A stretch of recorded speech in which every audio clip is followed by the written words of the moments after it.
give me fire, give me that which I desire.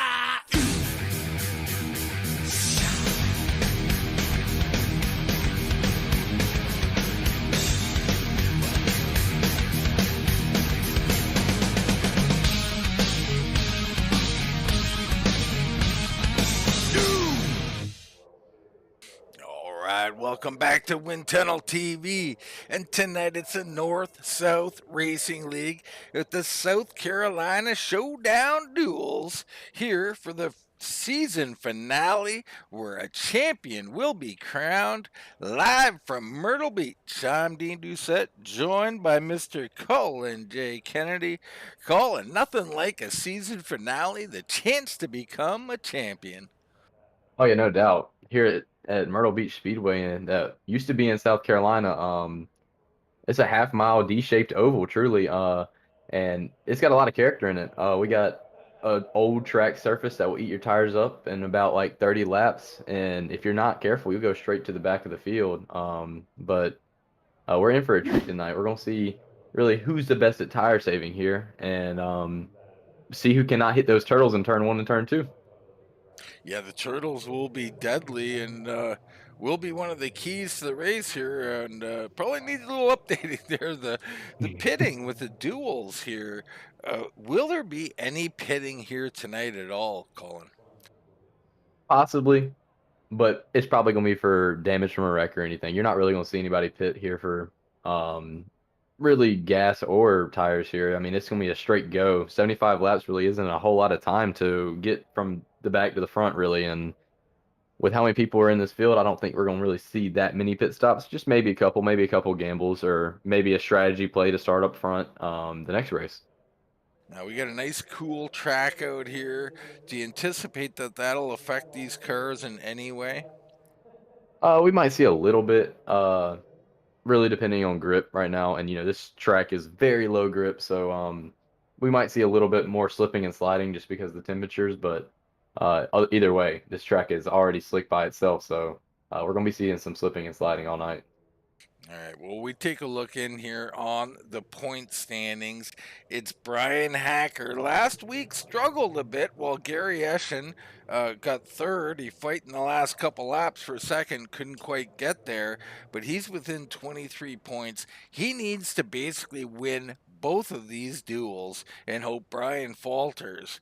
Ryan Johnson, who came second last week, sits in third, and he'll be looking to maintain that position over Nichols, Austin, Shepard, who I believe won last week. So Dustin Shepard moving up there a bit.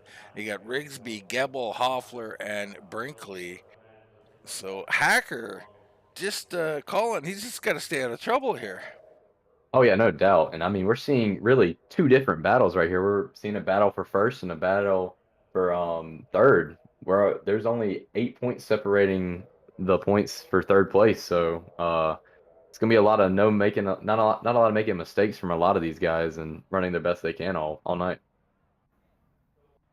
Absolutely. These guys qualifying just wrapped up, which means it's just about time here to start our redraw for the top 8 as we bring in Robbie Clavey, our race control expert here. Robbie, how we doing tonight? Doing good, guys. How are you? We're doing just great, man. Oh, we got another hauler out there. Someone's excited to get out here on the track. What are you thinking, Robbie? Here at Myrtle Beach, season finale, kind of exciting times.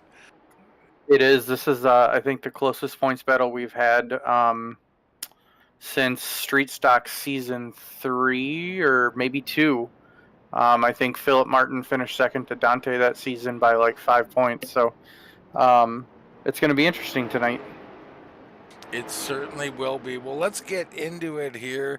Who is your number one finisher here tonight? Your number one qualifier. My apologies. I thought you were going to put me on the spot and try and pick a favorite. I was going to have to play, I'm going to have to not take sides there. I mean, not surprisingly, we've got Bryan Hacker. Bryan Hacker, points leader, looking to have yourself a night. Bryan, I mean, what a season so far. What are you trying to get accomplished tonight? Obviously winning the championship, but I imagine just keep out of trouble. Yeah, just a clean night. That's all we're looking for. All right, and how do you feel about the Myrtle Beach here? It's a lot of guys like it. Some guys don't, though. Turtles might get you. Yeah, the Turtles could sneak up and get you, but I like Myrtle Beach. It's a technical track. It's a true short track. It's certainly better than Hammer Down like we were last week. All right, well, go ahead and give us a pick here, if you would, Brian, and let's see where you can start your night. Well, let's stick with it and go number 2. Number 2, here we go, spinning around quickly. That'll be 5th place for you, Mr. Hacker, so on the inside at least. Yeah, I'll take 5th. All right, good luck tonight. Robbie, who's up next? Next up, we got the 03 at Dante Curtis making a return to the league. Dante's return. That sounds a little infamous there, Dante. We got anything to worry about? If your name's Bryan Hacker, maybe, but if not, you shouldn't have anything to worry about. Oh boy, we're just calling him out already. Heading out for our potential champion. Well, others would be happy. How you feeling about Myrtle Beach? I like this place. I haven't raced here on iRacing or on iRacing period in a while, so trying to shake the rust off and knock the rust off and see how it goes. All right, well, let's start out with some luck here. Anything but number 2. 3. Number 3. All right, here we go. The slow rollout here as the wheels turn. Oh, gonna be 7th. Like I say, you get the inside, Dante, but back a little bit. Best of luck to you. Thanks, guys. All right, who's up, Robbie? Fresh off probation, Travis Hoefler. Oh no, off of probation. I won't tell you my probation stories, Travis, but hopefully yours are a little lighter than mine. How you doing tonight? Oh, pretty good. How are y'all?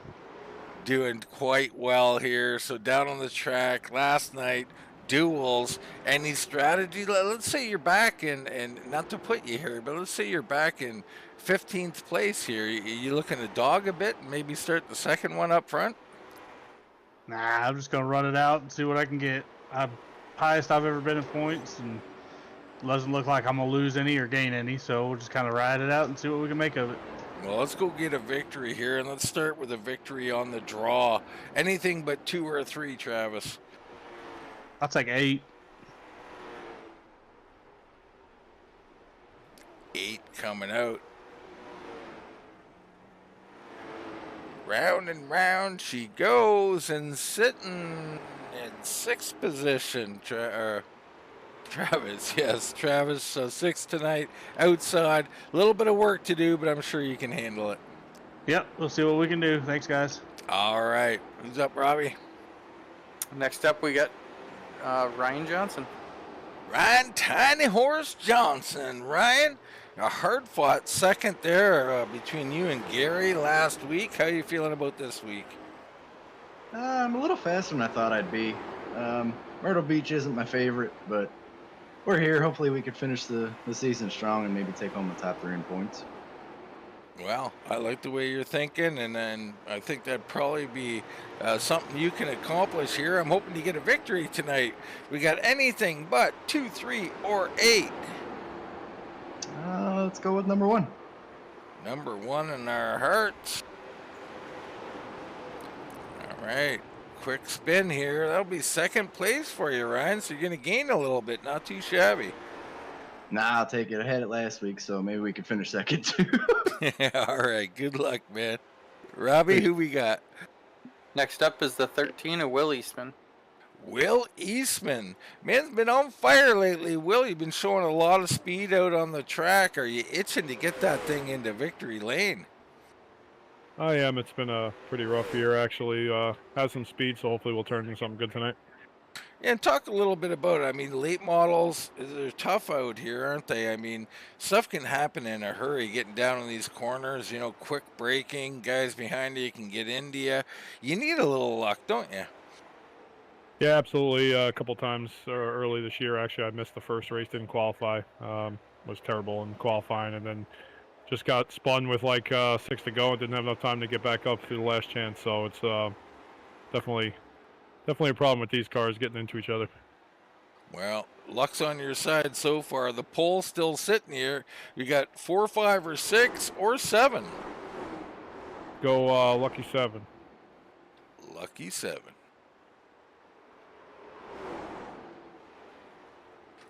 We might have got a sneak peek there. I don't want to be a fortune teller, but it doesn't look good. We're spinning here. Let's see where she lands. Oh, that's not so. Oh, it did. It switched late. I'm sorry. 8th place for you tonight. Already got a touch of the booth jinx on you. That's all right. I think 3 times so far, and 7th's been my highest. So. Wow, that is terrible. Hopefully it'll change on the track for you tonight. Best of luck. Robbie, who's up? Next up, we got the 15 of Matt Cook. Matt Cook here tonight. Matt looking for a good finish up here in the top 8. You got to be happy to be in the redraw here, Matt. Yeah, I'm happy to be here. It doesn't happen very often, so I enjoy talking to you guys while I can. Yeah, we love seeing you out here, Matt, and you looking for a bigger night here. You got 2 shots at it tonight. I mean, what's the key going to be here to trying to get one of these things? Man, stay clean. Just run these guys hard. You know, there's some fast guys in this league, so staying up front, staying out of trouble, and trying to catch some luck at the end. I like it. Staying out front, is that a precursor? Let's find out. 4, 5, or 6 here, Matt. Let's go with 5. All right, number 5 spinning around, and it's going to be 3rd. I'll take it. All right, best of luck to you out there. Thanks, guys. All right, Robbie. Couple more left. Pole still on the board. Next up, we got Brian Cole. Brian Cole, someone I happen to know personally. Brian, how you feel about Myrtle Beach? Is this suiting your driving style here tonight? It's not one of my favorites, but I enjoy racing here, so I don't know. Haven't raced a whole lot in this league, so don't want to get in any championship guys' ways tonight, so I'm just going to try to stay clean and have a little fun.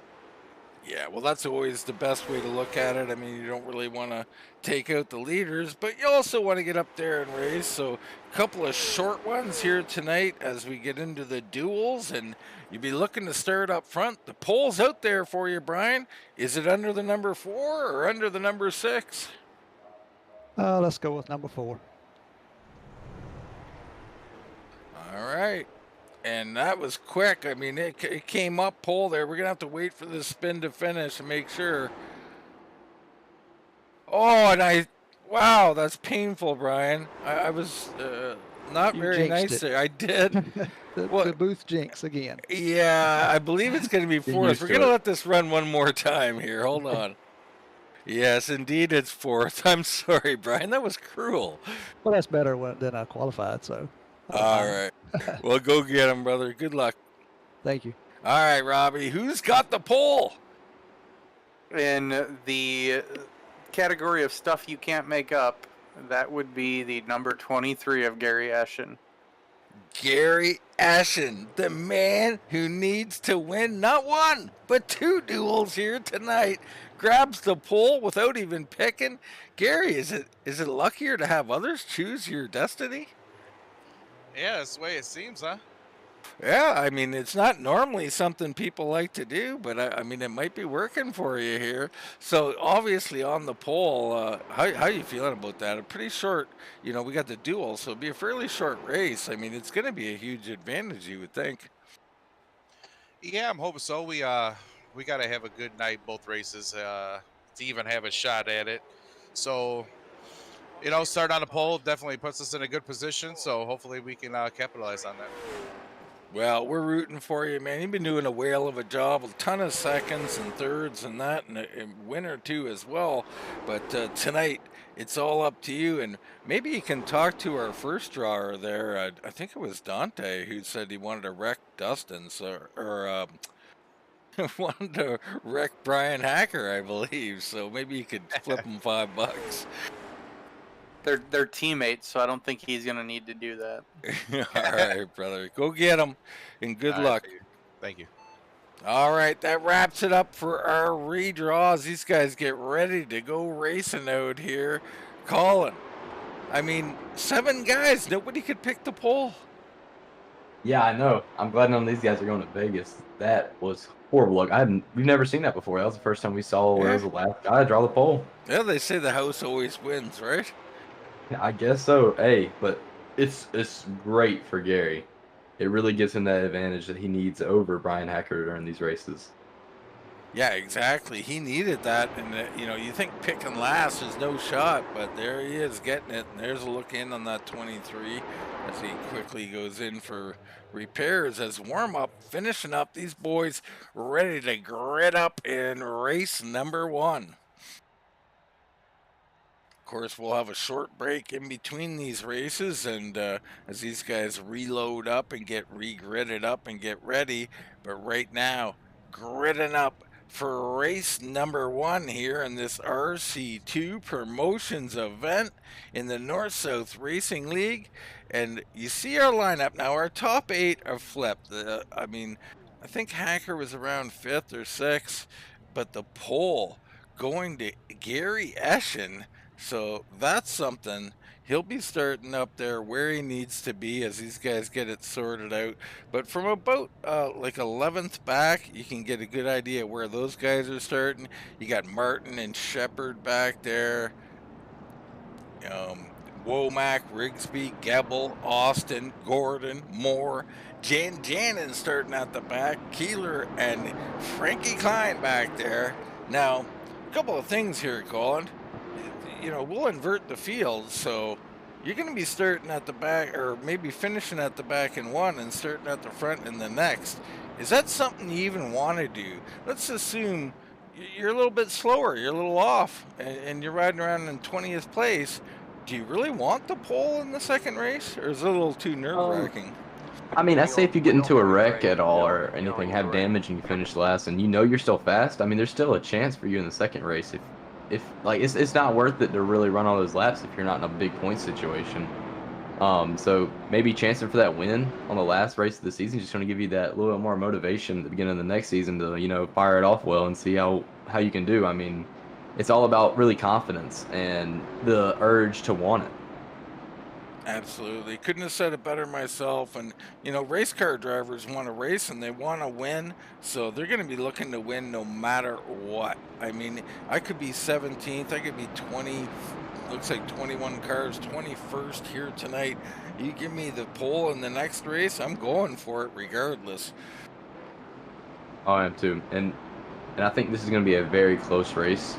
During qualifying, up to 11th, they were all within 1/10. So a lot of fast guys out here tonight, and so we might see a little bit of passing later on, but I think in these early stages you're going to see a lot of people just start saving them tires, and then towards the end we'll start seeing a little more aggression. Well, let's see, 75 lap race. Eschen and Johnson lead them down here. It's Cole and Cook in row 2. Eschen holding them a long time there and a real even start. So everybody being very cordial there at the beginning. Eschen not wanting to start anything. Here comes Johnson though. Man, he had a good run on that outside. Couldn't hold it though. Yeah, usually the bottom right here is usually the favorite line. You can probably see a couple moves made on the outside, but it's just not got enough grip up there right now to even make a pass. So you're going to see a lot of guys just start, getting desperate to get down to the bottom pretty quickly here. Speaking of the bottom quickly, Hacker on the move already. He got underneath Brian Cole. Cole's got to get in. Can't. He's rocking the outside still. So he could get freight trained if he can't fit in here somewhere. Here comes Dante Curtis. And that was a very better move right there from Dante Curtis. He went lower so that he did not give that that position to Brian Cole where he can slip in and get down to the bottom. So he ran a lower line. Kind of like what it is almost like at Phoenix, but yeah, veteran move right there. Yeah, definitely a veteran move. And you see Brian Cole being a true vet. He said he didn't want to get in anybody's way, and he doesn't. And Dante's blinking a bit, so that's throwing him off as well.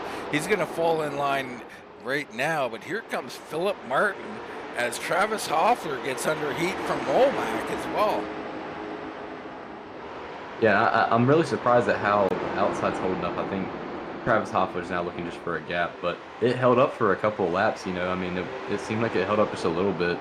Obviously, it's not the preferred line, but maybe some guys can start getting it working, or maybe find a certain groove to run that makes it to where you can run that outside. You know, I've noticed from the 20 car Travis Hoffler, the last couple of races, the outside really does not agree with him. I mean, he doesn't agree with anybody, but him in particular, he does not like it. But when he gets in his groove in the right line, he is fast as anybody out here. He just doesn't like the high side, Colin. Yeah, no doubt. And another thing might be is he might just start on the outside or gets to the outside to go to the back just to save tires. He might just know how fast he is and just doesn't want to show it just yet. Here comes Bryan Hacker, points leader, looking for the championship. Currently in third. My goodness, can anybody stop this man? He's already moved up a few spots here in this race, and he'll put a seal on this thing. He gets up here and wins this. Yeah, he started fifth and he's already up to third, making clean passes, not even touching nobody. It's gonna be interesting to see what Bryan can do, because I mean, we've seen him go from the back to the front multiple times. So, and now that he's starting up front, I mean, he's just a force to be reckoned with. We hop on board here with Rigsby right in front of him. Looks like Scott Austin getting underneath. Scott, oh, a little contact perhaps with Womack there. As he drifts up again, it looks so dangerous, Colin. Yeah, there's not a lot of grip on that bottom, especially when you hit one of them turtles. It will upset your car and make you wash right up into them. And it seems like he's starting to get a little bit looser on exit and is pushing up into that 14. But both of them holding a great line here, both racing very respectfully, especially early, as we see the 5 also wash up again. Not a lot of contact made though, a lot of respect, a lot of patience right now from everybody right now. Yeah, good racing, good hard racing there. And there's a drift from Womack. I was just gonna say, these cars look like they're drifting through the first part of the corner, almost like dirt racing out here. With how much grip's here, that's basically what they're all doing. I mean, they're all fighting a tight end loose off. This track is doesn't have a whole lot of bankings, and it's very narrow. There's not a lot of room to run in, and I mean, it feels like a bull ring, even though it's a half mile here. It's a weird feeling. So Rigsby picks up a spot. He's up into 10th. Austin's up 7 into 9th. But our leader, Gary Eschen, doing everything he can to stay in this thing. He needs to win. He got lucky. Nobody else picked the pole. He was the 8th guy to pick. He just got it by default. So the 23 out here, he didn't need that kind of luck, does he, Colin? No, not at all. We knew he was going to be at the front no matter what in this race, just because of the championship battle, and for him to be up here this early is super beneficial for his championship hopes. As he Dustin Shepard to the inside of the 2 of, or was that the 21? Hard to see on that car right there. Yeah, I think it's the 21 to Jeff Bergner, yeah. In his shiny machine there. He likes to see people in the reflection of that car, you know, in case there's anybody mirror he likes out there. He wants to get a good look at him. But yeah, Dustin Shepard, last week's winner, back here currently in 15th. I mean, a tough starting position for him. He's got a ton of work to do. Back up front, Eschen still leading. Johnson in 2nd, Hacker 3rd. It's Dante Curtis up to 4th, Cook in 5th, Philip Martin into 6th, Brian Cole fall in line in 7th, Eastman 8th, Austin in 9th, and Rigsby back in 10th position. As we go through the field, I mean, you can see the various different lines that these people are running. Some are running that lower entry to get more entry speed and lose exit speed off the corner, and some are sacrificing the entry speed for more exit speed on the backstretch for exits. Myrtle Beach is great for that, and you're going to see certain tires wear at different times on different cars. I'm not going to say there's a preferred one to run, but either way, don't run the car too hard right now. Your tires will be gone in 5 laps if you push it. Speaking of tires, Colin, you know, I just noticed some guys entering high to low, some guys entering, you know, low and staying low and that kind of thing. How can you affect your tire wear? Oh, hold on, yellow on the track. problem with Keeler and Moore. There's more around. We'll get back to that question a little later on. Let's get a replay on Justin Moore here.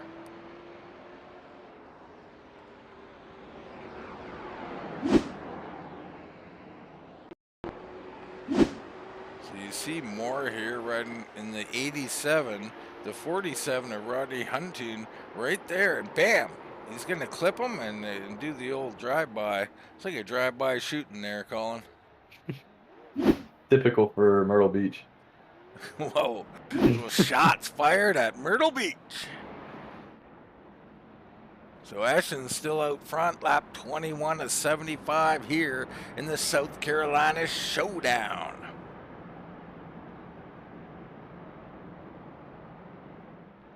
It's gonna be interesting to see how this choose rule is gonna come into effect, especially here with championship implications. We're gonna see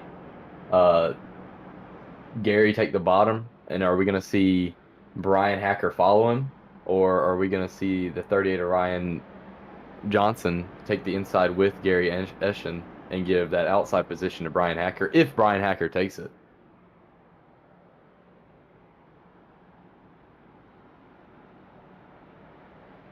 Just taking a look in on YouTube. YouTube experiencing a little difficulty. Don't forget, all these are broadcast on Facebook as well at Wind Tunnel TV, and they do run smooth.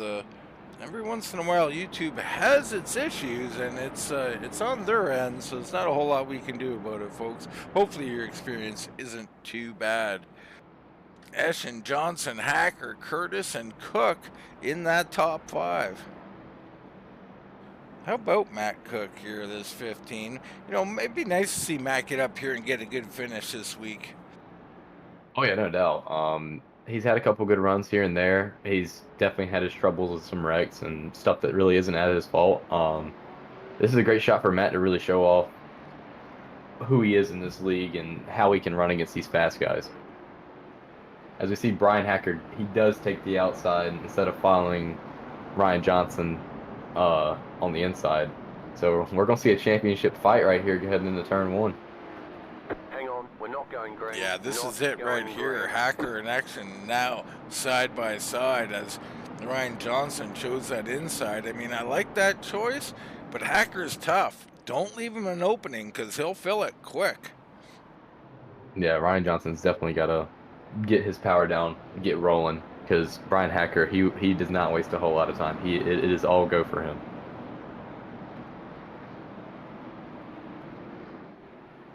So they delay one lap here, get them all sorted out. Lap 25 of 75. Eschen needs to win. Hacker up here putting the pressure on him already.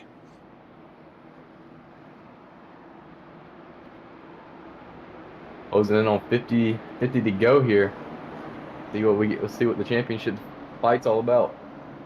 All right, big start from Eschen this time. No laying back. Can Johnson fill that low side? Looks like he is. He's underneath Hacker, so Hacker could get caught up here. And it's like the dog leg at Phoenix. He's just gonna run that bottom line just to cut the distance a little bit to stay up under the two.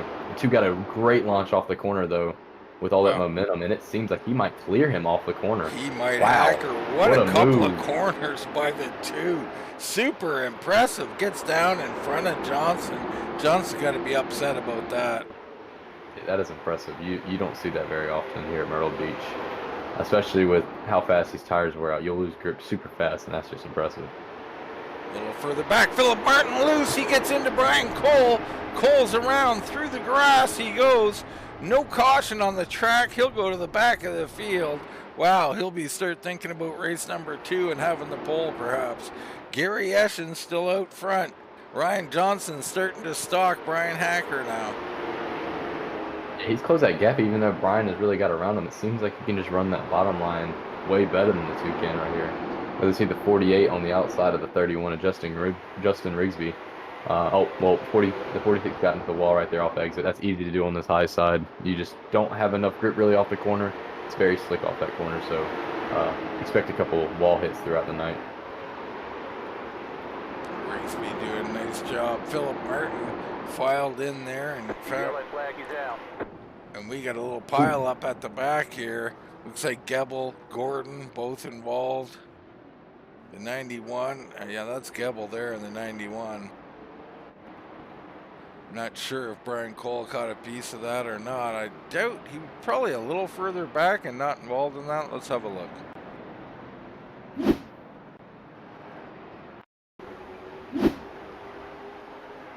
So there's a 91, a Gebel in the red machine.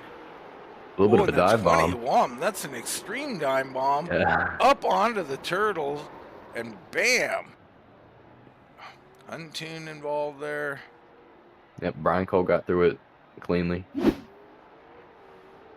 Wow. I don't want to see Brian Cole's incident where he got spun right there, but we got 4 cars on pit road that might be all serving damage or a penalty or some sort. Might see some tire changing. You never know. Bergener, Huntoon, Gebel, Gordon, and Keeler all on pit road. Not seeing tires go up on these guys here. Yeah, it seems like they're just getting damage fixed. And it looks like Gebel going to go a lap down here. There's Eschen going around. And Huntoon also going a lap down. So those two, it's not their night, but, you know, it's not over. Race number 2, and they could be setting themselves up for that race already. Yeah, obviously not the way they wanted this first race to go. So, and that's a good thing about this is you have another one, a clean car, good track position. I mean, unless they'll come through the field, which we ain't got a whole lot of racing left, so I don't think we'll see it. But yeah, just plan for the next race. Learn a couple things with this last run right here. See if you can't figure out a way to work defense or to really pass anybody.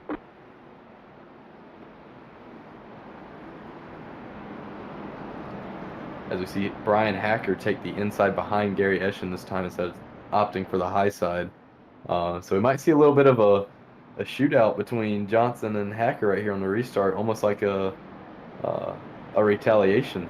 Exactly. I mean, Johnson's going to go, if you can do it, I can do it, but I'm not sure. I mean, Hacker did something you just didn't think was able to be done, and we'll see if Johnson can repeat it. They're going to take one more lap around. Man, I like the move, though. I mean, you know, you do it to me, I'm doing it to you.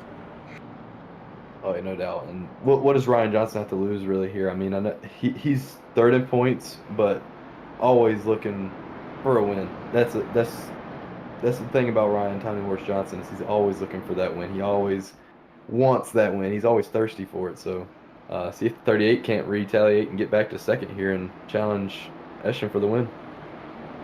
All right, here we go. Pace cars off. South Carolina Showdown. Back in action. Eschen, good start. Johnson, decent start, but here comes Hacker on the inside. Yeah, so Hacker looks like you're going to get the best of him from the top side and now the bottom side. And here comes Rigsby. Yeah, Hacker's just got that thing rotating off of turn 2. Able just to get such a great run on the backstretch. It's such an advantage to all of these cars. But we are still seeing the 38 get a lot of momentum off the corner. He's just going to get swallowed up right here, especially with the 31 of Justin Rigsby getting up underneath him. He might be getting a little bit of freight trained here, depending on if Dante goes to the bottom. A little bit of contact right there in the middle of the corner. Yeah, Rigsby drifting up just ever so slightly. I don't know if there was contact, but there could have been. Good job of Johnson avoiding that. On the outside, it's Dante Curtis on the low side, I should say, underneath Johnson now. Yeah, obviously the high side not working for Johnson like it helped for Hacker, but he's still got to look for an opening right here. Hacker got it done so fast, Colin, and that's probably the key, isn't it? I mean, if you're going to use it, you probably got a half a lap or a lap. We got a wreck out here. Ooh. And that's Cook. Oh, the 15 wrecked out here. He's having a great run. All right, let's get a look in on it. Lap 40, a 75. The 15 there, up on the high side. Everything looks all right. And the 14 just drifts up. I mean, and Yeah, not a lot that Matt kills could do Cook, there. and he gets Ooh. drilled by the 08 of Mark Keeler as well. Oh my. Keeler's looking for more victims. He can't quite get any.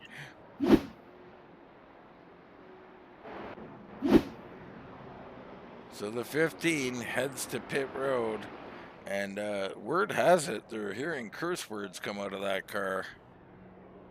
Yeah, just a couple. He was having a great run. I mean, Matt Cook really showing off a lot of his talent in this race, and it's crazy how South stuff can go and just one straightaway.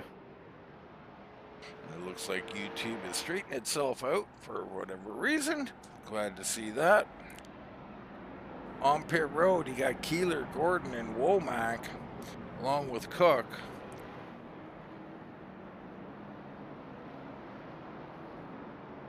A long, awkward pit road there, Colin. Yeah, it's an interesting pit The road to say the inside least. wall there, I think maybe someone was drunk when they were building that. Yeah, it's definitely not symmetrical.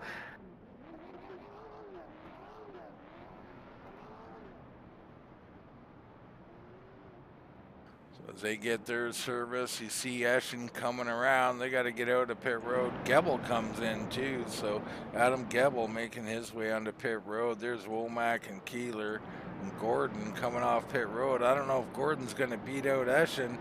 Wow, if he did, he sped there to do that. Now that could be smart. That was flying. If you speed to beat the pit road closing, that's okay. You'll just get end of longest line if it wasn't too egregious. And he's Could probably be gonna a be there smart anyway. move, Colin. Yep, he's probably going to be there anyway, so very smart move from. But if it was Jason a closed Gordon. pit, that's different. I think the penalty is a little more severe, and he probably should have sat and waited. So we'll have to wait and see what happens with Jason Gordon. Justin Rigsby sitting in third, up 11 positions tonight. I mean, just coming through the field so smoothly. We're not seeing really him get into anybody. He's just being so smooth and passing everybody. It's just, I don't know. He's flying tonight. Well, he's been fast. I mean, the 31 has really shown himself in that fatted calf machine. You know, last few races in particular, I mean, he's always been fast, but been noticing more and more. And you're right, tonight might be his night here. Yeah, you're not really seeing a whole lot of fall off from that car. Oh, it seems like I think we might be going single file. Yep, we're going single file here. All right, single file restart, back in action. Eschen out here, down and away. Hacker into second, and back behind them. Oh, looks like they're looking underneath Rigsby, but Rigsby was a little high on entry, but he had enough room there to get back in line. Yeah, the 31's going to carry enough momentum to really clear that car on the bottom. Running that little bit higher line just going to carry more momentum, and it's a really good defensive line. You can save tires a little bit up there. Just better hope that car behind you has enough respect not to run in the back of you. So. How about Scott Austin here tonight in the 5 machine? He's up 9 spots so far tonight. He's our big mover outside of Rigsby. Rigsby's up 11. Yeah, very quiet night from Scott. You know, we haven't really talked a whole lot about him, and he's just starting to come through the field pretty well. Very cleanly also. See Brian Johnson back here in 5th after he got stuck on the high side on the last restart. Right in front of him, Dante Curtis. Curtis peeks underneath Rigsby. No, door is closed. Yeah, Rigsby's running that higher entry line just to get a better exit, and it's definitely helping him, but it seems like that 03 at Dante Curtis is a bit quicker. It seems like 31 maybe has ran his tires out a little too quickly. He's closing that gap a lot, especially on exit. Now, how frustrating is that for a driver? Now, there's nothing wrong with the guy who's coming in low like that, especially when he isn't even hitting you or doing that. Oh, and a big dive bomb from Johnson. Holy smokes, he got underneath Curtis. He drove that thing in deep. They all know it's go Dante time. Curtis makes the same move. Yeah, it's go time. I mean, we got 26 laps to go. If you saved anything, you've got to put it all out here on the track. This is about how long the tires will last after you've saved the entire race. Dante knows he's obviously a veteran. We talked about him earlier. He knows what he's doing, and he's saved up, and it's time for him to go. And, you know, he says his main rival is Bryan Hacker. So don't be surprised if Dante is about to mix up the championship points here. Yeah, Dante in the mix, no doubt about it. Rigsby fighting for his life on the outside. He's doing a whale of a job up there, Colin. Oh yeah, no doubt. He's arcing the corner beautifully to get that great run on the high side. It seems like there's a little bit more grip up there right now. He's not sliding as much as the 03 here is. Great job from the 31 so far. Yeah, impressive what I'm seeing. Let's go on the cockpit of Rigsby. Let's just see how he's getting through this top side. Yeah, it's not really snapping and loose really a whole lot. Maybe just a little bit of correction off the corner, but that's normal. I think we're seeing a battle for the lead though with Bryan Hacker. Yeah, battle up front. Hacker down low, and he gets loose, can't get it done. So Hacker not happy with any championship or any talk like that. He's not looking for points. He's looking for wins. And all Gary's hoping for right now is just to build that gap and see that 02 car get smaller. But as we see, this battle is still going on between Dante and Justin, both running clean laps, same lap times on the high side and the bottom. I mean, it's really showing the personality of this racetrack. It's a great multi-group track. It really is. I'm so impressed with Rigsby. You see our leaders there. We go back to Rigsby and Curtis. They're still side by side. Rigsby has just impressed me so much on this high side. My goodness. Oh yeah, and you know the 38 is getting fed up with it. He knows it's go time. It's time to roll. And he hates that he lost a whole lot of positions on that restart. He wants to go up there and try to battle for the lead for some of these guys. We see the 03 on it. Oh, we see a little bit of contact into the corner. Sparks throwing up into the air as Curtis gets a little rub in. I'm not sure if it's his fault or not, but they rub nonetheless. But it still isn't over. Rigsby still on that high side. Now Curtis through. Here comes Tiny Horse Johnson. We know Ryan is not scared to dive on that corner. He will probably clear him eventually in one of these corners if he gets impatient enough. Let's see if Dante cannot go run down these guys. If they get to battling, he's going to be in the catbird seat. You see there's our leaders. 18 laps remain in race number 1 of these duels here at South Carolina, Myrtle Beach, if you will. Yeah, I mean, Bryan is just managing that gap so easily right now. It seems like he's getting a little bit more rotation off of turns 4 and turns 2. So don't be surprised if we see him start catching the 23 here. And see if desperation starts to creep in a little bit on Bryan Hacker, seeing that his championship rival's in front of him. Rigsby is just giving people fits on that outside. Johnson, about 5 laps later, finally maybe clearing him. Not quite yet. Here comes Philip Martin as well. I wouldn't even call this a freight train because, I mean, they just cannot pass the 31 right now. I mean, he's running such a great line on the top. No, this is a little country cruise here. This is taking a while. What a battle, right? You got to give Rigsby all the credit in the world, though. That high side, not easy to run here. He did a whale of a job. 3 cars eventually get by him, but he gave him everything he had.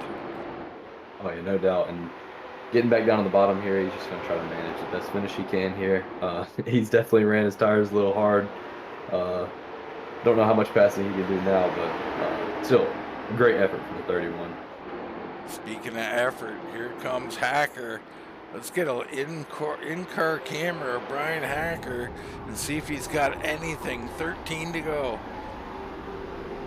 Just from that corner, I can see that Bryan Hacker has a lot of rotation right there, right in the beginning of the corner. He's placing that car exactly where he wants to. It seems like Gary's almost apexing the corner a little bit later and getting up on the turtles a little bit there, as we see a little bit of a wiggle from Bryan. Both running great lines right here. I mean, it's going to be a tough pass to make for Bryan here. As you can see, Gary's just absolutely running one of the best lines you can around here. Yeah, he's running real smooth, too, so far. He can't get rattled. He's got to keep this car as smooth as he can, make Hacker work for it, and he's doing just that. Dante's made his way up into 3rd, coming down to 10 to go. Johnson in 4th, Martin in 5th. Here comes Austin. Rigsby put back on the high side, so it must be something about his entry that's allowing guys to get underneath him. Rigsby gonna fight one more time. Oh, behind him, It looks like Hoffler was making a move. So Hoffler, who was stuck on the high side early, has made his way back on the top 10 here in 9th. It's always a good rebound from Travis in all these races. He goes to the back and he starts making his way to the front. He's obviously a very good tire manager at all these tracks. Eschen still leading. Hacker there, but not really within striking range quite yet. Shepard, last week's winner, right behind this battle between Austin and Rigsby. Rigsby's just run that outside lane so well. I mean, you just do not see this around Myrtle Beach Speedway. He's found something out about that high side.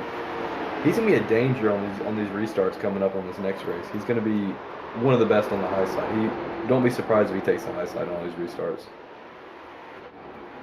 Hacker moving in, 7 to go. Last chance. If he cooled those tires down at all, which he may have been doing, Colin, he'll have a slight advantage, but getting to the bumper is one thing and getting by it's another. Yeah, getting by Gary right now is going to be almost impossible. I mean, he's running such a good line, and he's been in clean air the entire race, so his tires probably are better than Bryan's. Bryan's best bet is just to manage the gap, maybe hope for a mistake, and then try a pass. I mean, that's the only thing you can try. Big battles back here. Shepard underneath Rigsby now. Brian Cole making a move. That's underneath Bergener. Bergener is sliding from the high side. Dude, up at the front. Here comes Hacker. He got a good run there. A better corner, but Eschen comes off with that head of steam. Yeah, Eschen's running a little bit more of a defensive line, making sure that he cannot get a run on him on the backstretch. Just making that exit almost as low as possible so he cannot get up underneath him. And as good as Rigsby doing on the high side, he is still hemorrhaging spots. The 31 looking for a home finally finds one in front of Brian Cole. 2 laps remain. Eschen out front. Hacker in second. They're coming to the white flag, folks. The 23 of Gary Eschen looking to take this first event of these duels in South Carolina. 1 to go for the 23 machine. And they were just about to catch a couple of lap traffic there. That would have been interesting. A little bit loose from the 23. No major effect. They head down into 3. It's Eschen going to be a winner here in this race. A little further back, there's an incident with Bergener. You see Tiny Horse Johnson coming in 4th. Martin's 5th. Austin 6th. Shepard in 7th. Hoffler, Rigsby, and Cole in your top 10. We skipped over Dante Curtis, a good 3rd place from him. He goes up and gives a little tap to his teammate who finished in 2nd. So Hacker doing all he needed to do to clinch his championship. But hey, Eschen did all he could do to try to grab it away from him here. Yeah, I mean, Gary's thing was just to win this, and he did exactly that. He started from the front, and he finished in the front. Not much more Gary can really do about that.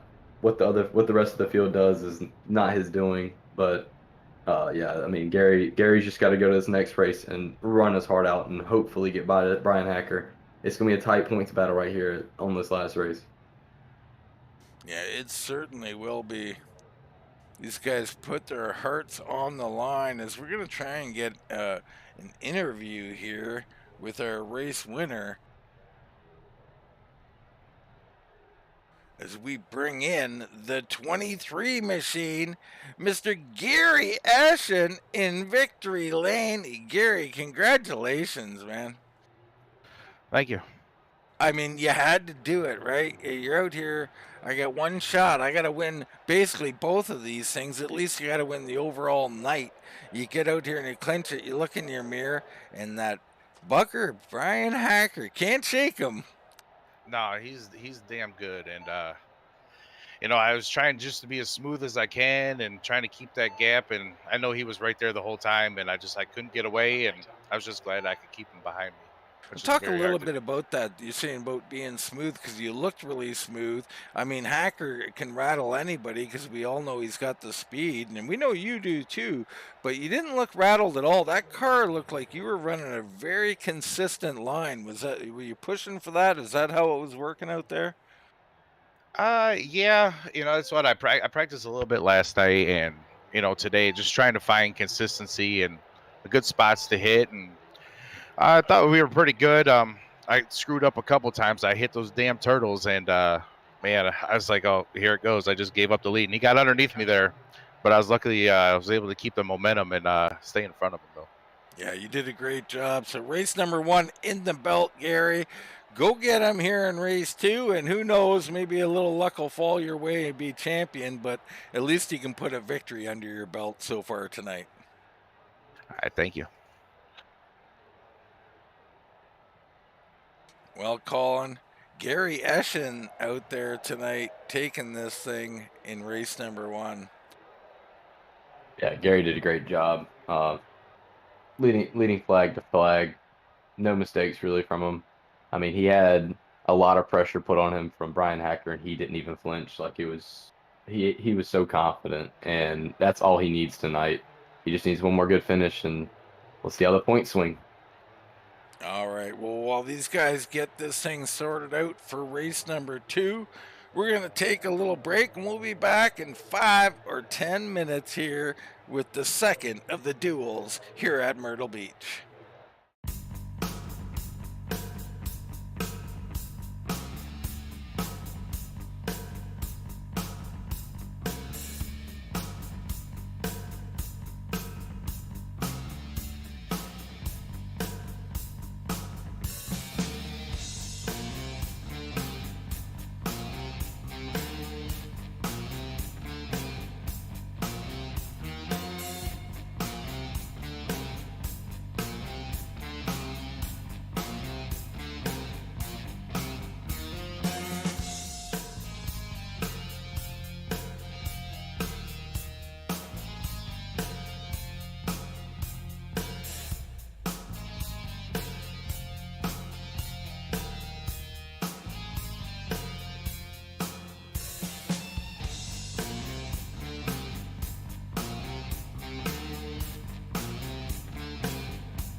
Your stream's also So off. we're Well, for me. hold on.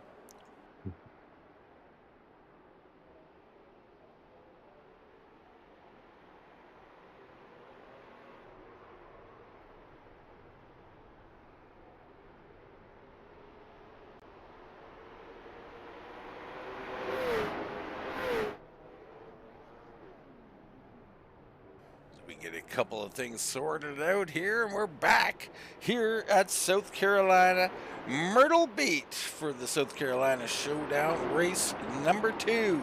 Gary Eschen, your race winner in race number 1, did a whale of a job out there. Did everything he could to get himself back in this championship. Of course, Hacker finishing second, and even in practice, they're running 1-2, Colin. These guys can't get away from each other. Yeah, definitely, no doubt.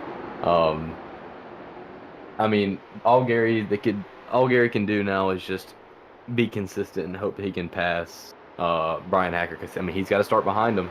I mean the only thing he can really hope for is misfortune for Bryan Hacker, maybe getting to a wreck or something here, and Gary's just got to finish the best he can. Gary did what he had to in the first race. He led flag to flag, so. But yeah, Gary's just got to stay consistent and hope for the best. Well, how about the old way of thinking? You know, like some people think about it and some do something about it. Might he just do something about it? Create his own luck here. Yeah, let's hope we don't see no taking it out. But hey, a championship's a championship. People do crazy things for them. As much as we dislike that, especially in the sim racing community, truth is, how many championships have you seen in NASCAR or things like that where they were won, you know, due to some aggression, due to someone taking someone out? I mean, there has been monumental takeouts in the NASCAR world. Oh yeah, no doubt. Like I mean, it happens all the time. You see misfortune for people. I mean, we kind of saw it recently in one of the more recent NASCAR races. I mean, Chastain kept blocking Blaney. I mean, it could happen in this race as well. You can see somebody blocking Bryan Hacker in one of these corners, and you just see Gary Eschen go right by him. I mean, a lot can happen in these races, and it always does. And these races are always some of the best to watch because you don't know what can happen. Yeah, absolutely. I mean, these days in the truck race, I don't even think they just think it's normal racing taking people out. I don't know if you've seen, but Tony Stewart had some choice words about the truck series. It made the old heads like myself laugh a little bit, or applaud, if you will.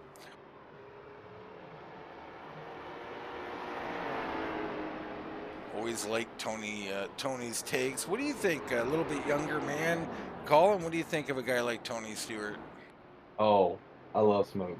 He knows exactly what he's talking about. He's been around enough racing that he knows the rights and wrongs. And something definitely needed to be said, especially for some of these younger guys that don't have a whole lot of patience or respect for anybody. What do you think is causing it with the aggression in the younger guys? Because it's filtering over to our racing as well, and all new racers. It's what they see. They think it's normal. It's what they learn. What do you think is causing it, Colin? Not a lot of people are going to hear it, but well, not a lot of people are going to like to hear it, but a lot of people buying their way into racing. A lot of people with a lot of money, they think they can get away with whatever they want to just because they have a whole lot of money, and that's exactly what it leads to. A lot of spoiled idiots that get to run out there and do whatever they want to and get it backed up just because their daddy has a whole lot of money. There you go, folks. Yeah. Not so hot take. I mean, a bit of a hot take, but really, it's just the truth The reality. At this point, Yeah. and the harsh reality of what's going on. These boys gridding up here, getting ready for race number 2. Let's get into the starting order. It's going to be Adam Gebel out front with Mark Keeler on the outside. So a new front row. Bergener and Justin Morrill start in row 2. Janin will be in row 3 with Womack. It's Eastman and Brian Cole in row 4. Row 5 is Hoffler and Shepard. Row 6, Austin and Martin. And then in row 7, you got Hoffler, Shepard, you got Austin, Martin, Johnson, Curtis, Hacker, Eschen, And Huntoon, if he takes the field, will bring up the rear. So gonna be interesting in this one, Colin. They invert the field here. Yeah, you're gonna see what a lot of these guys can do, really. That had a little bit of misfortune in that last race. Give them a little bit of clean air, and a little bit more confidence because they're starting up front. And you're gonna see some different leaders, some comers and goers. This is really good for a lot of the people that run in the back. It teaches them what they're really doing wrong at certain times. You can see where you're getting caught at certain points and stuff like that. Lessons will but be learned, but will tempers flare? Will people have to rebuild cars? Is what I'm concerned about as well. it's a short track. Anything can happen, and more than likely, yeah, we'll have to build a couple of cars after some of these races. So here we go. Gebel leading them down. Race 2 about to start. The final race of the season. Holding tough as Gebel. Really holding them. I think they're waiting for the green. Green comes out. Slow start. Looks like everybody was stuck in the mud a little bit. Probably pretty normal. Looks slow though. Gebel, nice job, but here comes Bergener already on that bottom. He's going to slide into second. Janin on the move. He's down underneath Justin Moore. Yeah, we're seeing a lot of double file lanes right now. We're seeing a lot of squirreling for position. We have fast guys in the back. Slower guys. And he's around. Ooh. We were on him. Janin around. No caution as of yet. Oh, another one. That's and Travis now Hoffler. It's out. So it looks like Hoffler also getting a piece of something there. Seems like Dustin Shepard got into him right there. Couple of separate incidents. Oh, and that's a serious crab walk there. That's a crab walk right. That's a next gen car right there. Now, I don't know if you ever drove a race like that, but I have. Very interesting. Let's get a look at what happened to Janin first of all. I think he's got the reverse dirt car. So the 2 down on the low side, all is well. Oh, and he just breaks loose on his own. Around he goes. Yeah, very easy to do here. And there goes Hoffler. So let's back this up a bit and see. And that's 3 wide. That's not going to be good. That's Austin on the inside. Looks like Shepard on the outside.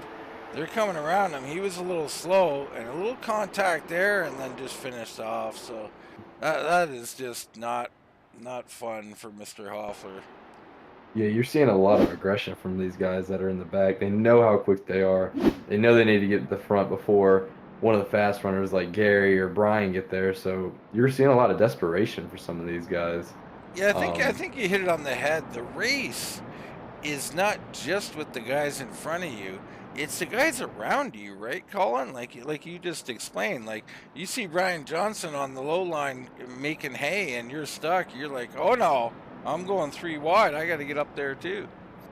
Oh yeah, no doubt. I mean, when you see that gap getting bigger, I mean, all you want to do is just close it, and it's not the easiest thing to do. I mean, you still have to respect the people around you. 3 wide's, in my opinion, just a little too early right now. But a lot of these guys know what type of situation they are in and what they need for points. So a lot of go right now, not a lot of holding back. I'm gonna write this down. Hold on. So 3 wide, lap 4, not good. Got it. It's a little early for certain, but it is a short race too, Colin. Yeah, no doubt. And they know it. They all know how the car feels and how it will end up. So, and maybe that's just what they're trying to figure out is should they run it long or should they run it short? Because there's gonna be a lot of cautions. So Gebel remains out front. Bergener made up a little bit there, 1 spot. Looks like Womack with the choose as we head into the choose rule. He's going to come all the way up to the outside of row number 1, the 14 machine. And Brian Cole goes up there too. He'll be starting in 4th. Austin's up top along with Shepard as well. So interesting, the choose rule, always fun to see how that plays out.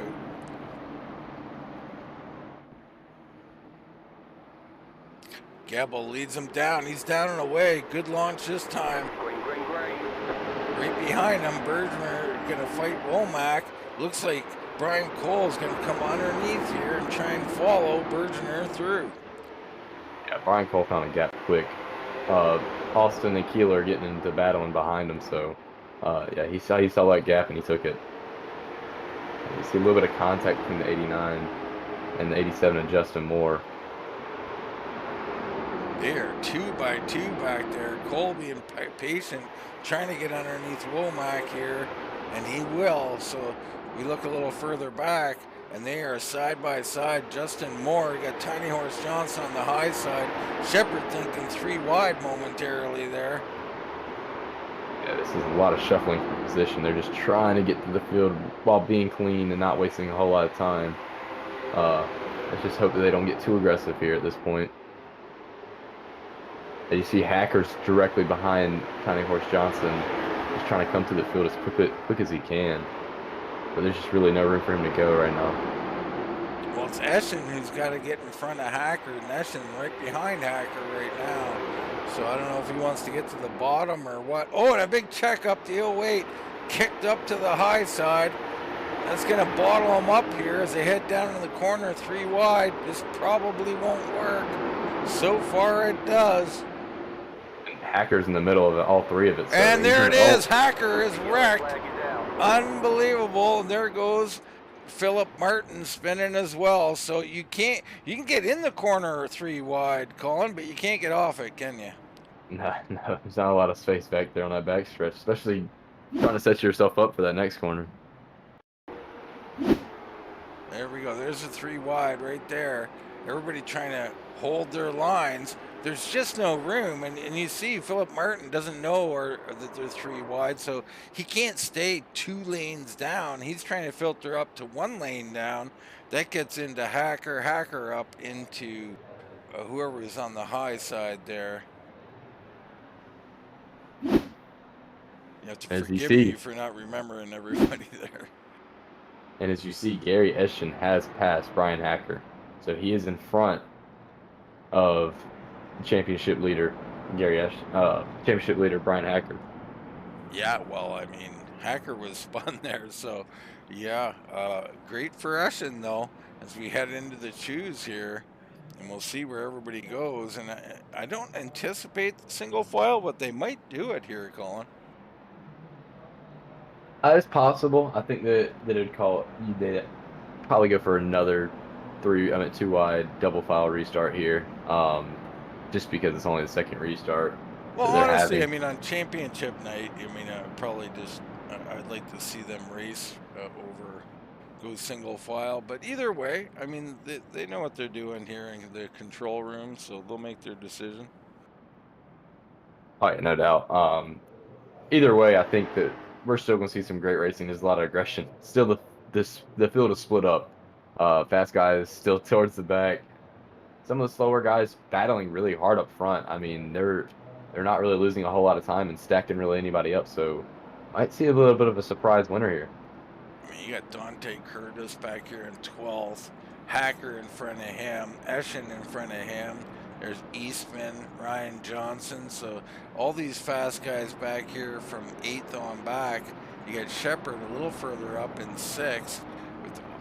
Moore is right up there in 7th. Moore trying to hang on. Cole's made his way up to 4th, but it's Gebel, Bergner, and Womack out front.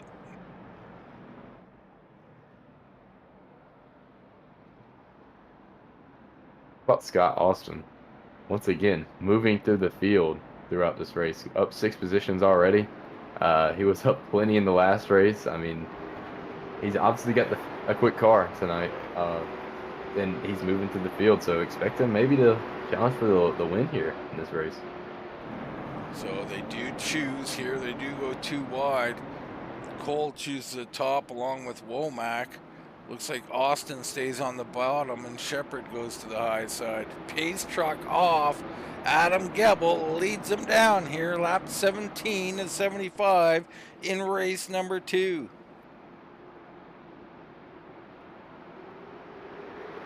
There we go. Gebel, great launch. Bergener down on the inside, trying to follow him on through. Womack quite slow, it looked like, on the high side, but gets a nice run through the corner. It looks like maybe he just took a real high entry there. So Womack, with an interesting corner, puts him into third, and he gets down. And Scott Austin got below Brian Cole here, so he's looking for another position gain right here. Scott Austin just coming through the field so cleanly and so easily. Yeah, Austin's been very impressive. The 5 continuing to march forward. Behind Cole, you got Shepard. Shepard looking to fill that spot so that Cole can't get down behind Austin. And he continues to ride that high side. Brian Cole starting to look like Rigsby from the first race.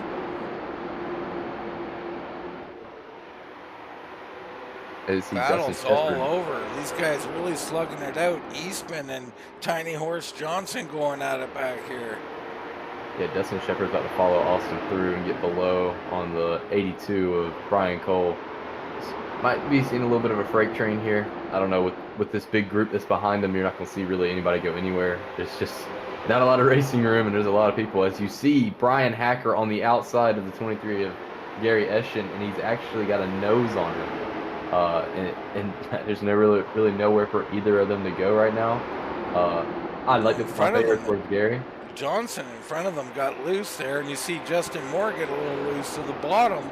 If these guys over push it, they get a little bit loose, and that's how that outside is working. Cole trying to fall in line. He will. Moore gets in behind him. Let's check in up front. It's still Gebel leading, Bergener and Womack chasing. Austin in 4th now, Shepard in 5th, Cole is in a comfortable 6th, and now it's Easton shuffled up to the high side, or is he trying to work around Justin Moore on the high side even? Either way, the 13 has been battling on the high side, I feel like, the whole race so far. And he's pulling off well as he clears the 87. You were right, he was passing around the high side right there. That's an impressive move. You don't see that very often. As you see, well, this is a problem for Eschen. So what does Eschen do? He's got Moore in front of him. If Moore can't hold off Tiny Horse Johnson, that's going to bring Bryan Hacker to the outside as well. So does the 23 want to go up? Is that the preferred line? Moore looking pretty strong down low right now. Well, we're seeing the 87 get loose off these corners a lot, so maybe Eschen is waiting for a mistake, see if he can't get below him. Take him 3 wide, but he's going to lose patience and try 3 wide at some point. But the 87 doing a great job holding off Tiny Horse Johnson here right now. And now off the corner, it's 3 wide. Eschen has to be super careful, and he is. He gets in there with position. They ride 3 wide, a little contact. Moore's got him. Eschen's in the wall. Flag is out. Wow. So Gary Eschen tried what we thought he might have to try, and like we said before, it doesn't work. Yeah, that cost him pretty bad right there. I mean, I know he's trying his hardest to win this championship, but man, that's just unfortunate. You see off the corner, he stayed low and he come in, but he just couldn't hold with that entry in that line.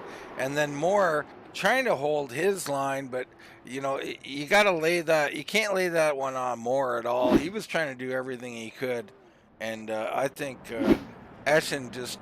He had to get up there. He didn't have a whole lot of choice. We're lap 30 coming up at 75, and you know, it just doesn't work, Colin. It's that simple. Yeah, it definitely doesn't. And with him just, you know, rubbing a little bit, I know rubbing's racing, but when you rub into him a little bit like that, it's going to get him swirly. And I mean, it's hard to save that car, especially whenever you're so on edge in these corners. Not a whole lot Justin Moore could do there. They're just racing hard. No, I feel for Moore. Moore was doing a nice job, I thought, on the inside. But, you know, Eschen just a little bit quicker, and he got in low side off the corner because Moore got a little loose. And then on entry, it was just such a wild entry to come in that low. You know, Colin, just talk a little bit about, like, if you're riding basically as low as you can get on the track, entering the corner, just brings in a whole new set of problems. Oh, yeah. It's so easy to drift up, especially when you're going and nosedive it that deep. You're just not getting the angle that you need to apex the corner correctly. So your car's going to push pretty bad. You're not going to get a great exit at all either. you definitely want to be there just so that you have that advantage on them, but it's just so hard to make a pass that way, especially at this track where the corners are so wide and it's not really a winding track. Like say Martinsville is, Martinsville is very tight corners. These are not tight corners, so it's not an easy pass to make. Yeah, not at all. So all this carnage has just took out some pretty fast cars. Eschen will be a few laps down. Hacker will be at the back of the field. And now it looks like Gebel, Bergener, Womack, Austin, and Shepard in your top 5. They all got a shot at this thing. And they're loving it. I mean, they don't wish ill will on anybody, but they want to get up here and get a win. And the more faster cars that are gone, the easier it gets, isn't it? Oh yeah, no doubt. And that's what a lot of these guys just want to see. I mean, this is how they want to end the season off. They want to end it off with a good note. Get a little bit of motivation for the next season to go hopefully fight for a championship or fight for a better points position.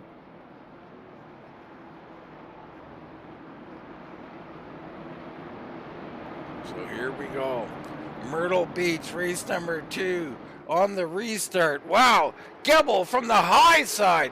What a move by Gebel to take that high side. He puts Bergener down low, and Bergener gets a little bit loose, but still takes second. Womack fighting hard to hold off Austin. The hard charging Scott Austin. Yeah, flying through the field, Scott Austin is up 7 positions already. I mean, with these restarts, Gebel is stretching it out so massively. He took the outside there so that he can corner better and pull a bigger gap, and that's what he did.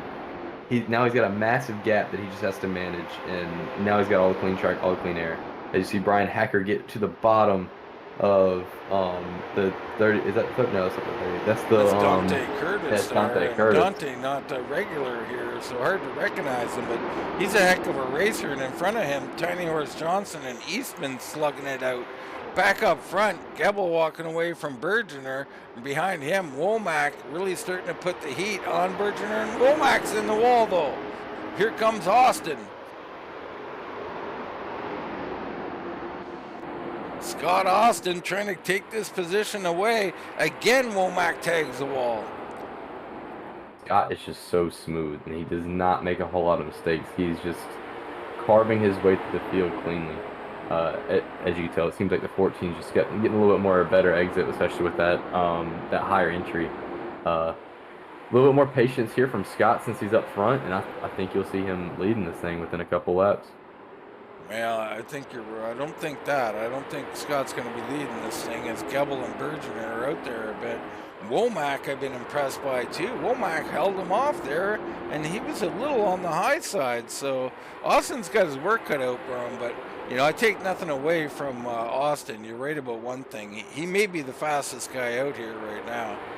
Yeah, it's going to be hard to catch Gebel right now, especially with that gap that he keeps building. As you see the 38 closing the gap on Dustin Shepard, looking for an inside move here. Might be able to get it a little bit right here. Might go for a little bit of a dive bomb. Well, Shepard was working on Cole while Johnson was working on him. So everybody's working on everybody here, Colin. Yeah, no doubt. It's right there at that go time moment where everybody starts clicking it on and starts rolling. It's go time, and a lot of these guys want to get up front and challenge for better positions to maximize their points for tonight. Yeah, it's tough. They all slow down each other fighting the way they do and allow Gebel and Bergener and Womack to kind of hang out up here and even stretch it out a bit. But they have to fight. I mean, there's only one way to lead, and that's to pass guys. Look at the gaps that we have between the field. I mean, super close racing right now. We're not really seeing any breakaways at all. So, I mean, this league is just one of the best leagues to watch. I mean, they all race pretty clean, and they all are super quick and all can hang around with each other. This is exactly what you want to see when you have a good racing league. Yeah, this guy's doing a great job here. Lap 43 is 75. Season finale, Duel number 2. So Eschen won the first one. We get a look in on Eschen. He's at least a lap down, maybe 2 I think he's 2 laps down. He needs a ton of help. Moore, who unfortunately got involved in that 3-wide incident with Eschen, struggling out here now, but had a decent showing and shown he can run with these guys when given the opportunity. But Gebel starting to walk away a bit. The 91, Adam Gebel, looking for a victory out here. It's Bergener and Womack behind him, and here comes Scott Austin again.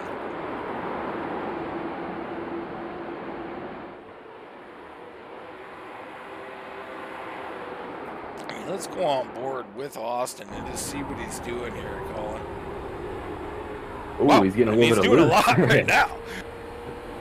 I had a little bit of a commentator's curse right there, but it seems like his hands are just very smooth.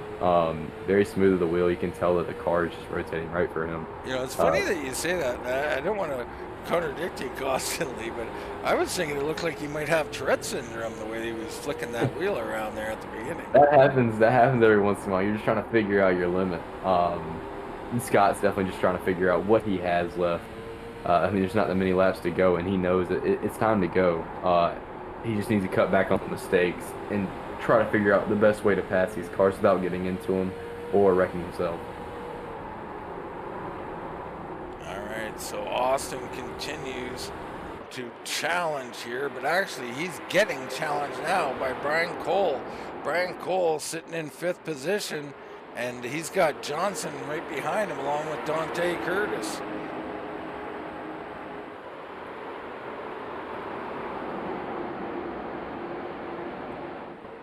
As you see, Austin starting to slowly close that gap on that 14 car of Jesse Womack. Might be seeing a move here soon from the 5. The 5 seemed like he might have just been saving a little bit.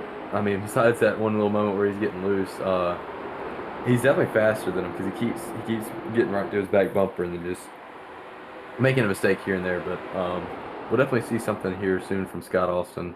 He knows how fast he is. I'm liking something what I'm seeing from right behind him, and Brian Cole, he is all over him. So that's the problem, isn't it? You're trying to pass someone, and the guy behind you is licking his chops trying to pass you, just like what's happening to Cole. I mentioned him. Here comes Tiny Horse Johnson. Yeah, and that's the thing about Brian Cole. I've raced with him plenty of Oh, times. and Joe Oh, Cole's into him. Austin's around. There goes Dante Curtis.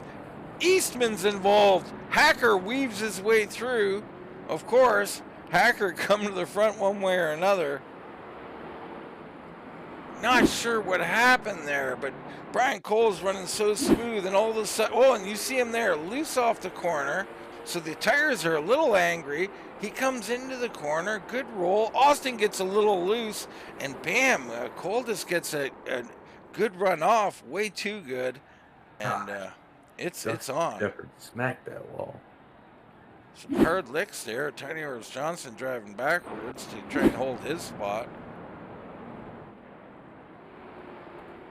Yeah, there's definitely a little bit of checkup because, I mean, there was a massive gap between the speeds right there. I mean, there had to be a massive checkup. Yeah. You can't see someone close the middle of the corner like that. Not at this level. Not on Scott Austin. So it looked like he got just a hair loose.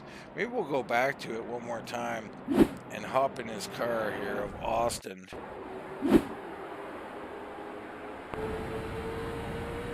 Moves down on the inside. He's going to get a little bit of air taken off his nose. And it looked like he just got in there hot and was kind of pushing. It didn't look like he got loose. So something happened with Brian. Brian just had a world record middle corner there or something and took him out. That was crazy. He might have been just trying to get a run on him on the bottom here. On the bottom on the front stretch just to go for a pass, and just didn't work out. It's funny, you know, you race these races and you want to be courteous, you want to be cautious and all that. You get down to race number 2, around 20 to go, and the brain says, no, we're going to the front. Yeah, it happens to me plenty of times. My brain wants me to go up front, but not always the brightest thing to do. Me and Barron always wonder when we call your races, Colin, if you can hear our voices in your head. Oh, well, I hear them anyway. Whenever I do something stupid, they're probably like, man, what an idiot. So. Now Colin J. Kennedy here. Quite a late model and super late model in his own right here. Could be out here running with these guys, I would imagine. Quite a talented group, though. It's Gebel still leading, looking for this victory. 20 to go. I'd like to say he's okay with these cautions because the restart is a big advantage to him. But it also brings the nerves in, Colin. Oh, and a blown engine! Shepard blew in his engine under caution. We're not going green. Yeah, he had a hard hit right there in that last caution. I had no clue how he was still out there in 5th. But wow. I mean, we heard that live on there. Just a boom, and the That's engine I've never gave seen way. that before. That's the first. That's the first. It's almost like he had a bad shift, but they're not going fast enough for it to blow an engine. Wow. So anyway, Gebel, Bergener, but poor Shepard's out. Womack and Curtis. Curtis up 10 spots during this race. Unbelievable from Dante Curtis. He's now in 4th. Hacker, he's up 10. He's in 5th. Oh my goodness. The veteran putting in veteran work right now. Gebel, 19 to go for a race win. Pace truck's off. Gebel holds him. Takes a late start, a good start though. Bergener down on the bottom trying to hold off Womack. Yeah, Here running that comes high Curtis side. too.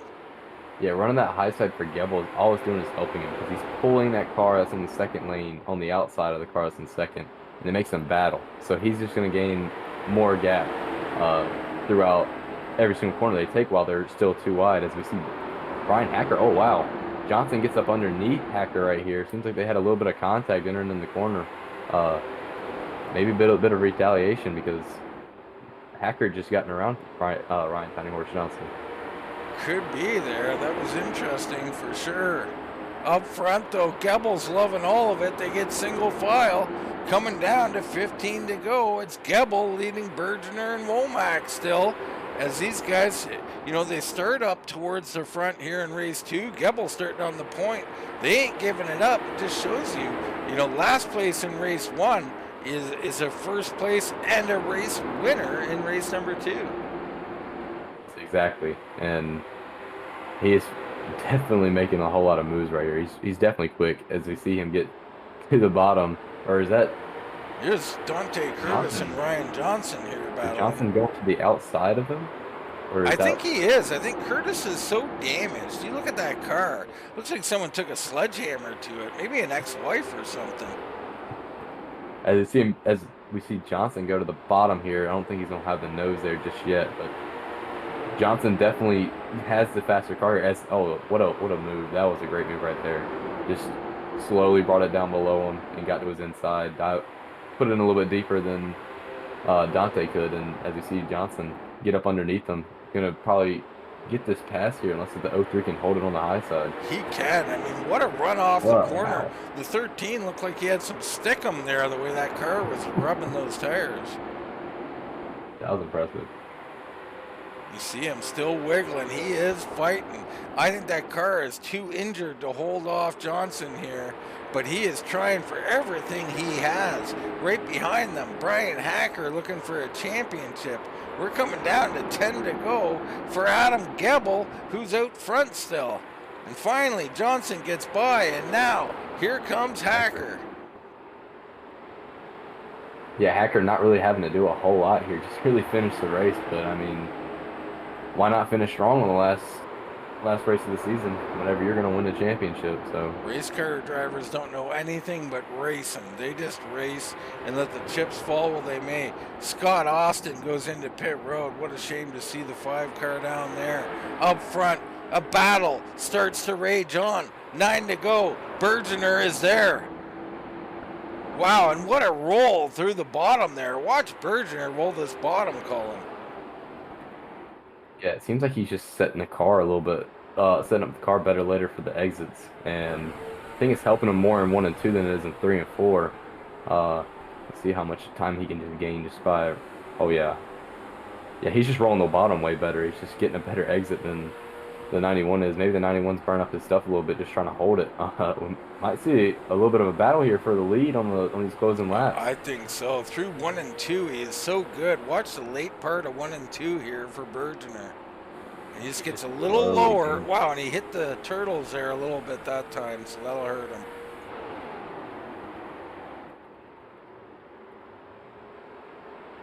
Gebel trying to hang on for all he's worth. 6 to go. Womack trying to hold off Johnson for 4th. Hacker up into 5th, and of course Eschen right there. Even though Eschen's a lap down, he's up here fighting with him. Back up front, Bergener, another big run. Right to the bumper, takes a peek. He's starting to make Gebel nervous. 5 to go. Yeah, he's just asking for a mistake. That's all Jeff is worried about right now, hoping that the 91 will make a mistake here while he's right behind him. He's obviously quicker. It's just passing him is going to be so hard. That high side comes in so good right there at the end. He's going to have to get by him pretty quickly here. He's going to need to start making the move soon. And he's loose. That's going to buy another lap for Gebel. So Gebel coming down to 3 to go, and he's going to have a little bit of space. Bergener pushing for all his might, trying to steal this race win. Adam Gebel, the 91. It's going to come down to 2 to go here momentarily. There you see the battle for 3rd. Ryan Johnson underneath the 14 of Womack. They swap paint a little bit. Yeah, Ryan Johnson, all he's seeing is a 3rd place finish overall for the season. So making up all these positions is just going to help his situation even more. Coming down to the white flag. The 91 down into 3, through 4. And it looks like he's opening up the gap. Adam Gebel with 1 lap remaining. 3 car lengths now separate him from Bergener. Gebel through 1 and 2 smoothly. Down into 3. He is going to come home victorious in the 2nd race here at Myrtle Beach in the South Carolina Showdown Duel. The 91, Adam Gebel to victory lane. Bergener commits suicide. He's so upset. He Chastained a little too late. Yeah, should have tried the Chastain. Womack finishes in 4th. Johnson finishes in front of him. Hacker grabs 5th, and that will be the championship. So Bryan Hacker, he will win a championship, and he deserves it. A whale of a season for the 2 machine. Yeah, no doubt. Bergener just came on so late there at the end of the season, busted out, won 4 races in a row, took the points lead by a force, let everybody know who was going to be the main fight for the champion. Great season overall by Bryan Hacker. Very smooth throughout the season. Really didn't cause a whole lot of incidents or anything. Just ran his race and ran it always clean. All right, let's take a short commercial break. We'll get some interviews, including our champion and our race winner.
Back here at Myrtle Beach where these 3 pose for their pitchers. Gebel, your winner. What a night for him. The 91's got to be absolutely thrilled, Colin, to be in victory lane tonight. Oh, yeah, no doubt. And that's exactly how he wanted to finish the season. You know, Gebel had his ups and downs throughout the season, a couple wrecks here and there. A lot of them really just not being his fault, but definitely a great way to end the season. He's going to look forward to the next season. He knows that he finally won one. So see if he can't just carry that on into the next season.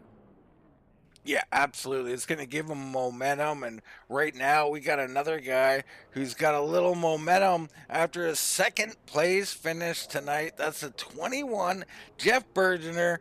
What a race at the end. Thrilling for us. I'm sure you wish it was turned out a little different, though, Jeff. I'm just surprised I finished one. Well, there's that as well. It can be tough in the late models, but what a whale of a race. You guys held them off. You know, you got some hard chargers in this field, but you and Gebel settle it by yourself. We look like maybe you were a little bit faster, Jeff, but it is tough to pass. You got maybe one or two good opportunities, and man, if you don't capitalize, it sets you back, doesn't it? You go back a couple car lengths, it's going to take you another 5 laps, isn't it? Yeah, Gebel ran a good race. I was a little quicker, but not quick enough to be able to pull anything off on him. So congrats to him. Yeah, absolutely. But congrats to you, first of all, Jeff. Very impressive watching that shiny machine get around here. Talk a little bit about the track tonight. I mean, you get stuck on the high side, huge disadvantage. We've seen a couple of guys make it work. Was it possible at all? Did you get stuck up there? And what were your thoughts at Myrtle Beach? I was going to run the low line regardless. I didn't even, this last race, I never even got up there. It wasn't worth getting freight trained. Yeah, absolutely, Jeff. Well, you finished second here in the final race of this dual race, and you got a little momentum for next season. Are you planning on coming back and having perhaps a little better luck? You got the speed. I will have to see how everything plays out, work schedules and stuff like that. We'll just have to see what they got going. All right, Jeff. Well, congrats on second anyway, brother. And anybody you want to thank or any shout outs you want to give, you go right ahead. Oh, all my After Dark teammates, Johnson, Hofler, Gordon, Nichols, all these guys that come out, they make it what it is. It's a lot of fun. All right, Colin. That's Jeff Bergener, the number 21, finishing second place here tonight. I'm here with the 91 of Adam Gebel, tonight's winner for the second race. Adam, how's it feel to win the last race of the season? Oh, it feels good. It's been a long time coming. I've been here since the beginning, and to finally get a win on Monday night in this league where the competition is tough as could be, it makes me feel pretty damn good. Well, we saw you out there. I mean, you ran a great race. You had a hard charging Jeff Bergener coming up behind you. You never cracked really up under pressure. He might have been better than you here and there, but you just did not make any mistakes. But just talk about it. Did you like almost burn all your stuff out? Is that the reason why Jeff was getting there, or is it just struggling with the handling? Yeah, I think Jeff was a little bit better than I was. That's why I tried getting the jump on the restart to try to get far enough ahead of him. That way I could hold them off as long as I could. So, but yeah, I thought he was a little bit better. I tried my best to keep everything going, and hopefully I could come home with that win. And obviously it did, and it feels good to be a winner finally. Adam, if I may, first up, congratulations, brother. Seeing the 91 here in Victory Lane, unbelievable. I wanted to ask you a little bit about those restarts. I mean, you chose the high side there, and it seemed to work out real nicely for you. Obviously, you thought about that. Tell us a little bit about that decision. Yeah, I was talking with my teammate Jesse. I was asking him if we should take the outside together, try to get a jump, so that way I could keep Jeff behind me a little bit further. He could hold him up long enough too, so I could get further out. So that was kind of our strategy on why I picked the outside a few times. Yeah, well, it was great strategy, and you run a hell of a race, man. Congrats out here. You got anybody you want to thank? Anybody you want to shout out here?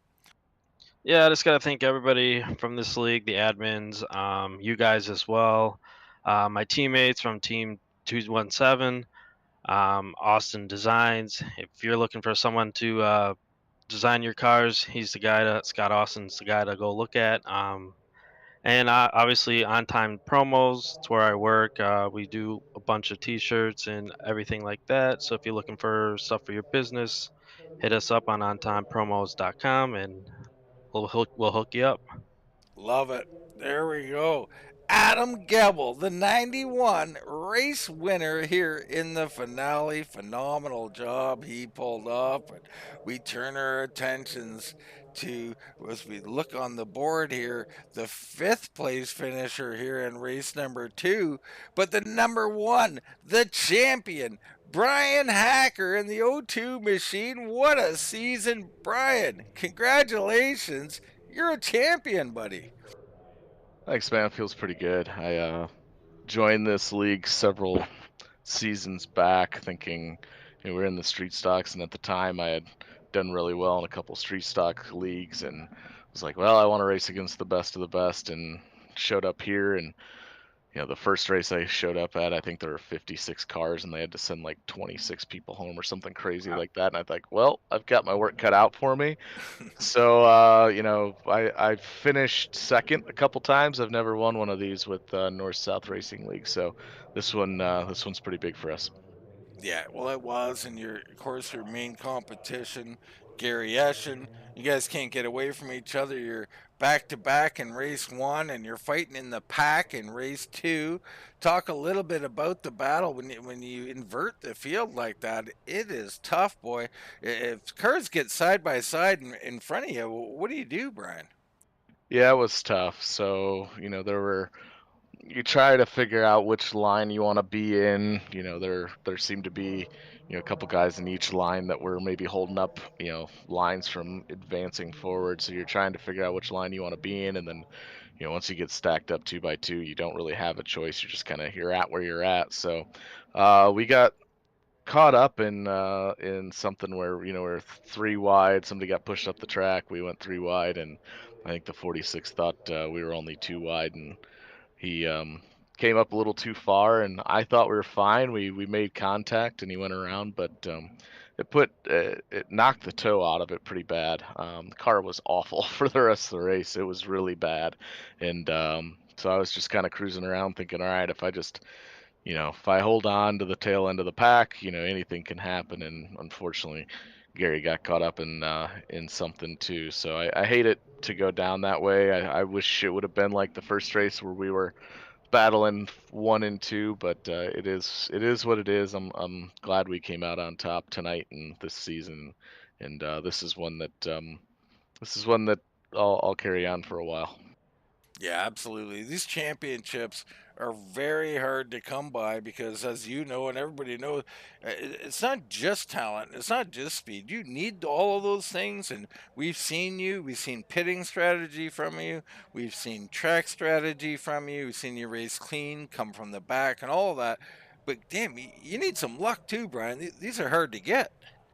Yeah, you do. You need some luck. So I think tonight we got the luck. We were caught up in one of the first big incidents, and then there were a few after that. And somehow I think we finished 5th in that race, which is mind blowing to me because that car was awful from the time we got in that incident on, and somehow it allowed us to pull off the overall. So on top of the championship, we'll get a plaque for the showdown race, which is pretty neat. I've got one of them from I think my first season that I joined, and I haven't had one since. So it'll be pretty cool. I'll put that one up on the iRacing trophy shelf over here.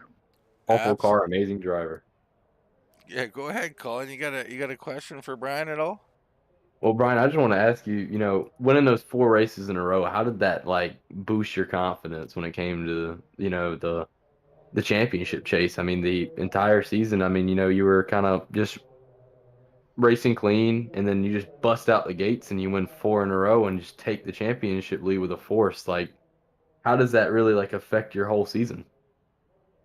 Yeah, we had some off and on luck there at the beginning of the year. I think we were fast from the jump. I felt pretty confident at the beginning of the season. I think I'm better in these cars than the street stock. So I thought, I think we were legitimate championship contenders, and we would have a couple good races, and then we get caught up in something, and You're talking about luck, and luck plays a big factor in this. And at the beginning of the season, the luck wasn't really there, and there were a couple times some of the guys, our teammates here, were trying to pick me up because I felt fast. I was qualifying in the top 5. I was running in the top 5, and then I get caught up in something, and it just it irritated me. I remember there's one race I got wrecked from the lead, and we stuck with it, and it paid off. And once we got a win, we went to a couple tracks that I feel pretty confident at, and I thought, now's the time to race clean and try to be patient and see what we can make of it, and it worked out in our favor.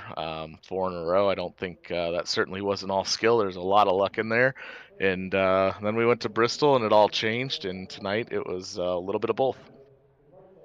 Yeah, awesome, Brian. I mean, what an awesome season. Awesome decisions, and I love the way you think about patience and biding your time. It's easy to lose your patience out here, but it paid off in a big way. You're champ now, and we give you the floor now, Brian. You thank anybody, give anybody a shout out you'd like to do.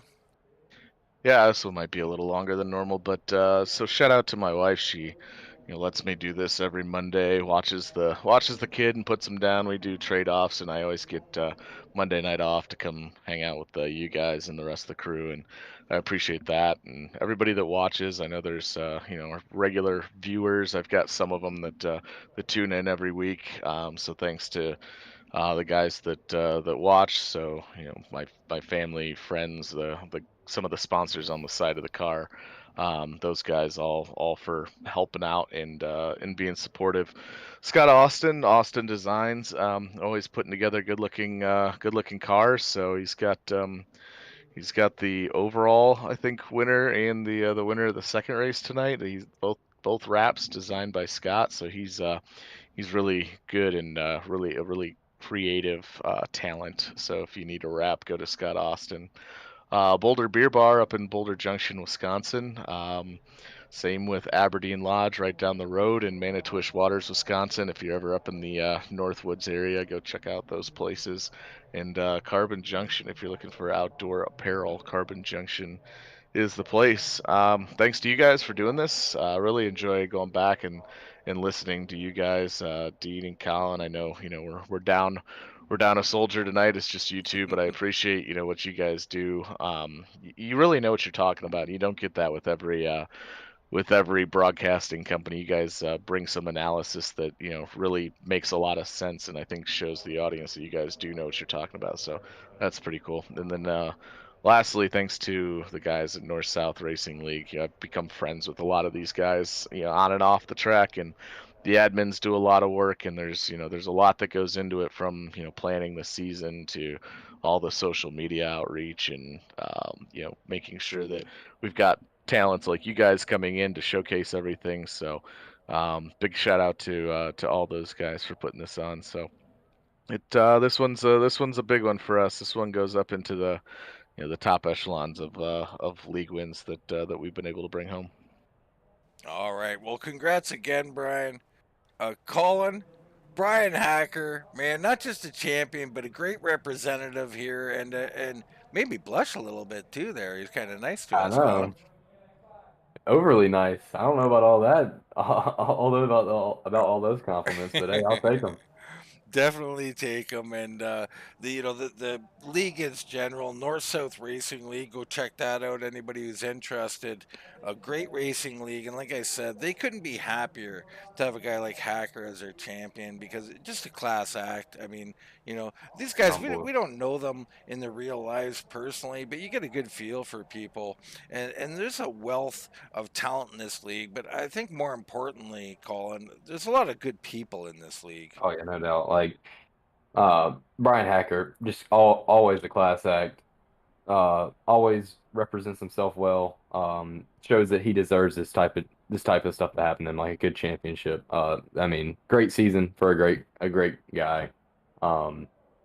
Just honestly, we haven't really met anybody in this league that really has a bad temper. Everybody's pretty calmed down. I mean, there's the tempers here and there, but overall, I mean, these guys all race pretty respectfully and all represent themselves well whenever we interview them. So a great league to always watch every single week. Yeah, absolutely. A joy it's been for us here. And of course, after this season now over, they'll take a short break. So next Monday we won't be on the air, but hopefully we'll be back soon with the North Racing League. We've really enjoyed our time here. We will be on the air on Wednesday for another league. That'd be the Raid Furniture Mart Series. You guys want to come check that out for sure. But here from Myrtle Beach, championship night. That's gonna wrap it up. So I'm Dean Doucette. That's Colin J. Kennedy. And that wraps up the season. But we'll still be working. We'll see you right here next time on Wind Tunnel TV.